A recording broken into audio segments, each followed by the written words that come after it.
Hi, welcome to click गुरुजी। आज हम लोग कल हमने आपको क्वेश्चंस कराए थे मीन मीडियन मोड्स के बारे में, और आज एक डिमांडिंग क्वेश्चन था हमारे पास, फाइंड द स्टैंडर्ड डेविएशंस का। स्टैंडर्ड डेविएशन आपका अक्सर हर क्लास में पूछा जाता है, खासकर BBA, MBA, BCom या BCom ऑनर्स। तो यहाँ पे जो क्वेश्चन है वो है find the standard deviation and it's coefficient.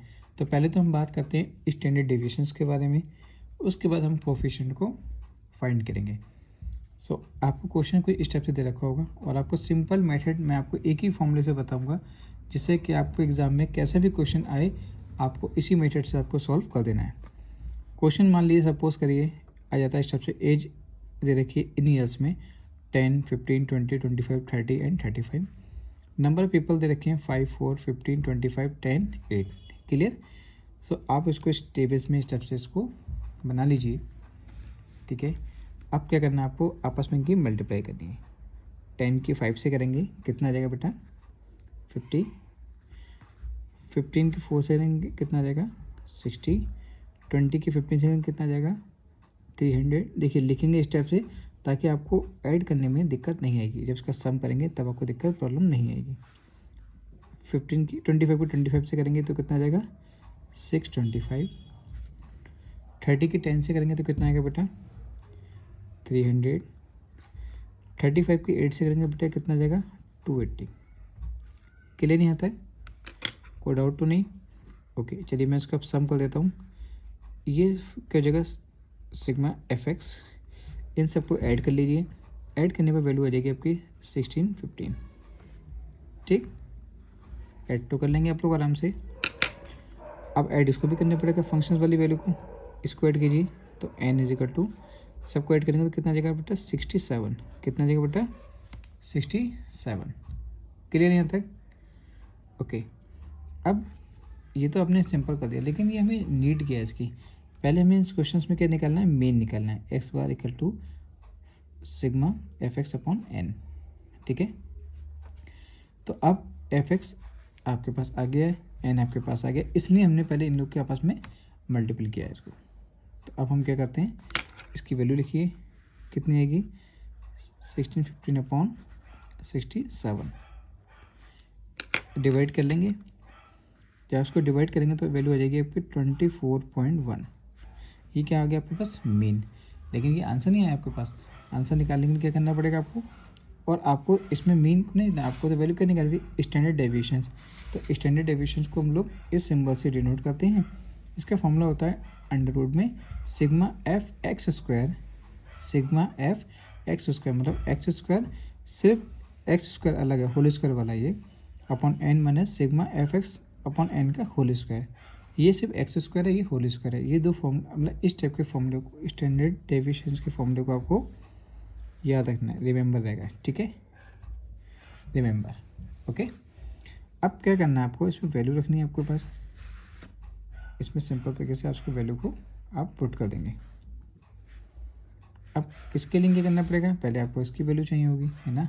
तो इसकी वैल्यू के लिए क्या करेंगे हम लोग, क्या लेके F, यहाँ पे क्रॉस सिंपल सा F5 है, और एक्स स्क्वायर मतलब ये वाली वैल्यू, एक्स स्क्वायर मतलब हो गया आपका 100। 10 का स्क्वायर 100 होता है ना, ये कितना हो गया 500। फिर क्या करना है आपको, F, पहले सब F लिख लीजिए आप, 4, 15, 25, 10, 8, सब पे मल्टीपल का सिंबल लगा लीजिए। सबका स्क्वायर करना है आपको। 15 का स्क्वायर कितना होता है बेटा 225। 20 का स्क्वायर कितना होता है 400। 25 का स्क्वायर कितना होता है 625। 30 का स्क्वायर कितना होता है 900। 35 का स्क्वायर कितना होता है 1225। ठीक है, आपस में मल्टीप्लाई कर लीजिए। मल्टीप्लाई करनी आपको आती होगी, उसको सिखाने की ज़रूरत नहीं है। ये कितना हो गया 6000, इसके आपस में मल्टीप्लाई करेंगे कितना हो गया 15625। इसकी मल्टीप्लाई करेंगे तो हो जाएगा 9000। इसकी मल्टीप्लाई करेंगे तो हो जाएगा 9800। सबको आप ऐड कर लीजिए। जब ऐड करेंगे तब ये क्या होगा, sigma x square, sigma F x square, सबको ऐड करेंगे हो जाएगा 41825, 41825। क्लियर यहाँ तक? कोई डाउट तो नहीं? ठीक है, हमें सिर्फ जो जो वैल्यू चाहिए थी अब वो हमारे पास सब कुछ अवेलेबल हो गई। अब ये क्या है, सिग्मा एफ एक्स स्क्वायर, इसकी वैल्यू कितनी थी बेटा 41825 अपॉन एन कितना था अभी आपने निकाला है 67। Clear? Minus sigma F x का होल स्क्वायर, एफ एक्स अभी आपने निकाला है कितना 1615 अपॉन एन 67 का होल स्क्वायर। क्लियर यहाँ तक? कोई डाउट तो नहीं? अब देखिए इसको अभी थोड़ी देर के लिए इसको से डिवाइड कर लेंगे। जब डिवाइड करेंगे तो वैल्यू कितनी आ जाएगी 62425। डिवाइड कर लेंगे ना इसको आराम से आप। ओके, इसका होल स्क्वायर ओपन करेंगे, इसका होल स्क्वायर ओपन करते हैं, इसका ओपन करेंगे तो ये वाली वैल्यू आएगी निकल के आपके पास। ठीक है, मैंने काफ़ी सारी वैल्यू कैलकुलेटर का यूज़ करा है, बट आपको कैलकुलेटर यूज़ नहीं करना है। अगर आपके पास नहीं होगा तो खुद आपको करना पड़ेगी। इसको से डिवाइड करेंगे तो वैल्यू आ जाएगी 580.81। ठीक है, आपस में इन लोगों को माइनस कर दीजिए, सब्ट्रैक्ट कर दीजिए, तो कितना आ जाएगा आपके पास 4344। अब ये आंसर तो नहीं हुआ क्योंकि वैल्यू रूट में आ रही है, लेकिन मैं आपको सिंपल से एक ट्रिक बताता हूँ इसके बारे में। जगह अगर आपको ऐसा कभी लगता है तो मैं यहाँ बता देता हूँ आपको।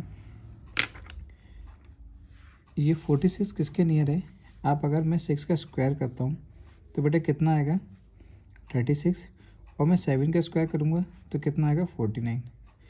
अब ये 43 इससे बड़ा है, इससे छोटा है, तो मतलब समथिंग 6 पॉइंट तो कुछ आएगा, 7 तो नहीं हो सकता ना, क्योंकि इससे तो छोटा ही है, इसी के अंडर में आएगा, 36 के अंदर ही आएगा और 49 के दोनों के बीच में, तो समथिंग जो आंसर इसका आ जाएगा वो हो जाएगा 6.59। ठीक है, और आपको डाउट लगता है तो अप्रॉक्स का सिंबल लगा के भी इसका आंसर आप लिख सकते हैं। क्लियर? इस टाइप से इसको आसानी से सॉल्व कर सकते हैं। लेकिन ये जो आंसर आया ये तो किसका आया, स्टैंडर्ड डेविएशन का। हमें अगर इतना पूछा गया तो आंसर यहाँ तक फिनिश हो गया, लेकिन इस क्वेश्चन में कोफिशिएंट भी पूछा गया। मैं ऐसा क्वेश्चन लेके आया हूँ क्योंकि इसमें दोनों क्वेश्चन आपके कवर हो जाए, मतलब एक आंसर आपका यहाँ पर बिल्कुल क्लियर हो गया है कि अब क्या हमको करना है, coefficient of H D. Coefficient of H D क्या होता है, इसका सिंबल अपॉन मीन। ठीक है, एच डी अपॉन मीन। अब एच डी कितना था हमारे पास, वैल्यू क्या निकल के आई हमारे पास 6.59 अपॉन, और अभी आपने इसकी वैल्यू निकाली थी मीन की, वो कितनी थी 24.1। 24.1 देखिए लिखी हुई है। ठीक है, अब इसको सॉल्व कर लीजिए, पॉइंट से पॉइंट हटा दीजिएगा, 0 बढ़ा दीजिएगा, तो आपके पास सिंपल जो वैल्यू आ जाएगी वो आ जाएगी 0.27। और इसकी जो कोफिशिएंट आता है वो ऑलवेज हमेशा आपके पास जो वैल्यू आएगी वो 0 पॉइंट में ही कुछ ना कुछ वैल्यू डिजिट आएगी। ठीक है, तो ये हो गया हमारा आंसर। तो ये भी हमारा कोफिशिएंट ऑफ एच डी भी आ गया और सिंपल एच डी भी आ गया। एग्ज़ाम में जो भी पूछा जाए आप उसके अकॉर्डिंग उसका आंसर लिख दीजिएगा। Okay, thank you so much watching this video, have a good day.